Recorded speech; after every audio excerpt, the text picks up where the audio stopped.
Hey guys, what's up? After a long time, I came up with the question from many people asking me how to solve the cross faster. So here I go with the new video in which I'll be going to teach you how to solve the cross faster. Let's get right into it.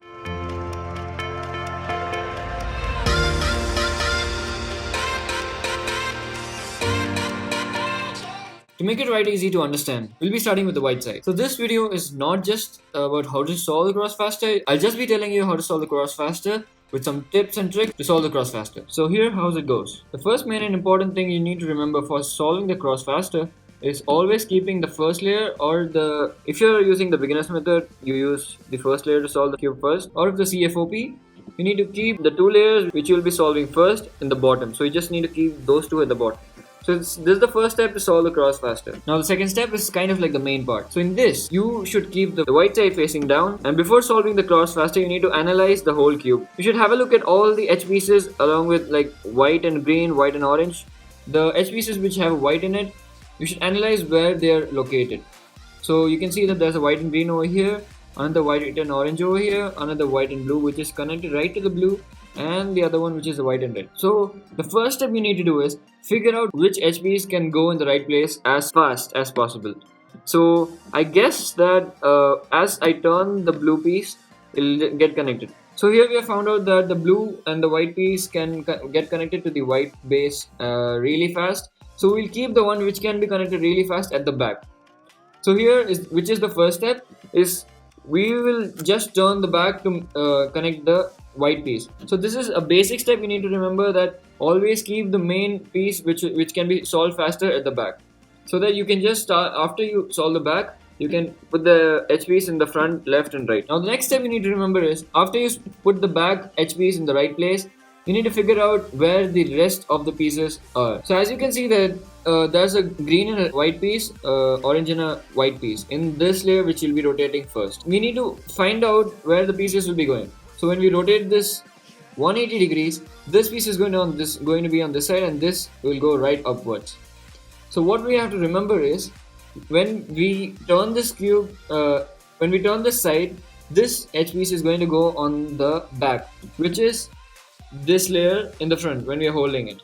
So when this piece goes to the right and this comes to the top, this will be at the bottom. So this is going to be our first step. We'll solve the back edge piece first. Now the back edge piece is solved, you need not look at the bottom.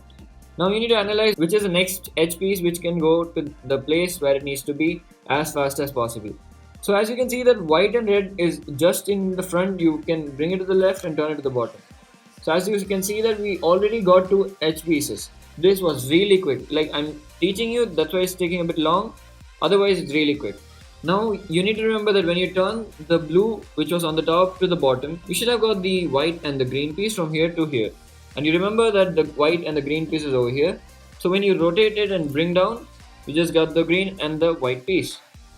Now the final piece is the orange and the white. So the best and the easiest step to do this is bring it to the top, rotate the bottom, bring it down, bring it down. So this was the easiest and the best method to solve the 3x3 cross faster. So here we are again. Now first step we need to do is keep the white in the bottom. When you're solving the cross, you need to find out which piece can go to the right place as fast as possible. So here is one white and a red piece, here is a white and a green, here is a white and an orange, and here is a white and a blue. So here we can find out that the white and the red is connected perfectly, and if you just turn it to the bottom, it will go to the bottom base. And when you turn this green is going to get matched with the green. So here we have an advantage. So we'll keep this at the back. So here we go. We keep this at the back. As we put it down, the white and green gets connected. We put this also down. So after we do that, as you can see that we already got the orange and the white edge piece connected to the right side. So here we got the third edge piece, and the last one is the same situation which we got before. What we'll do is we'll put it at the top, move this down, connect it and bring it back like this. So like this, again we solve the cross in a very easy and a faster way. So here comes with our third solve of the cross. So again the first step is keeping this at the bottom. Second step is to figure out where are the edge pieces and which is the easiest one which can go in the right place. So as you can see that the green and white is right over here. You can see the other edge piece which is white and orange You can see the other one, which is the white and blue, and the last one, which is the white and red, which is right over here. So you can see that the edge pieces are, three edge pieces are in the same rotating layer, and the other one is in the right one. So what you can do is, as you can see that the white and green is paired, so you can keep this at the back, knowing that this can go in the right place really easily. So we'll keep the white at the bottom, and this one goes down. So when you do this, the orange and orange is paired.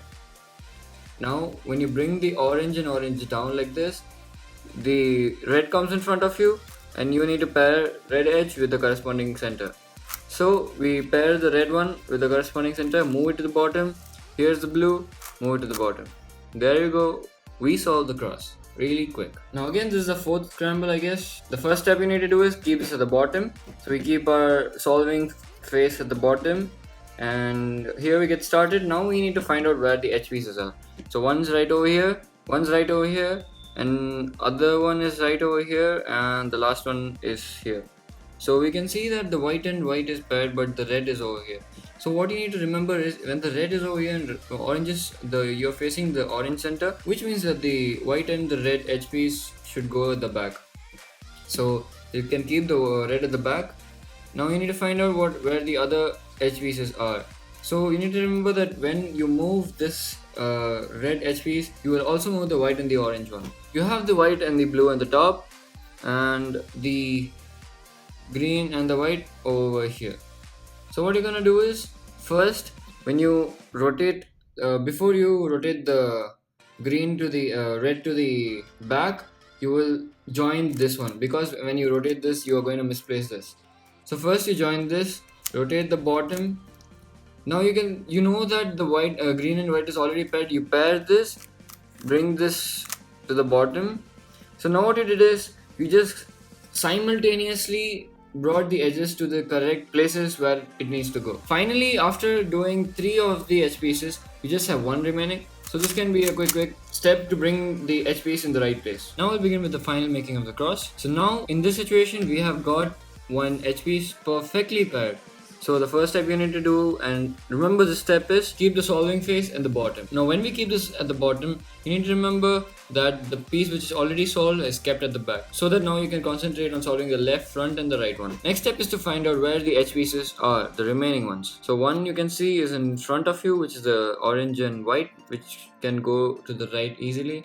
The other one is the white and green, which can go when you turn the white and red piece to the bottom. So what you're gonna do is, first you're gonna turn the left. So when you do this, now you have got both of these in the line, white and green, white and orange. So when you just move this, you pair 2 pieces. You go like this, you go like this, and already you know that the red and the white is paired, so you bring it to the bottom. That's it. This was really quick. So that's it for the tutorial, in which I showed you some tips and tricks which you can use to solve the cross really fast. If you just practice this 2 to 3 times a day, it would really help you. So the most basic and important thing you need to know before you start to solve the cross is, always keep the cube in the same position.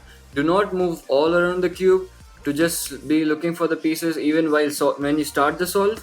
So before you start, you need to look for all the edge pieces which you'll be solving, and always keep the solving first layer or the F2L pair base at the bottom.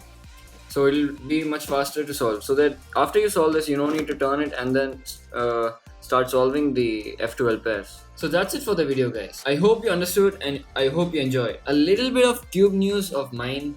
I just broke my Lingpo 2x2 and I don't know how it broke. I was just speed solving and suddenly these small guys just popped out. Such a bad quality of Moyo Lingpo. I would recommend all of you guys to not buy the Moyo Lingpo.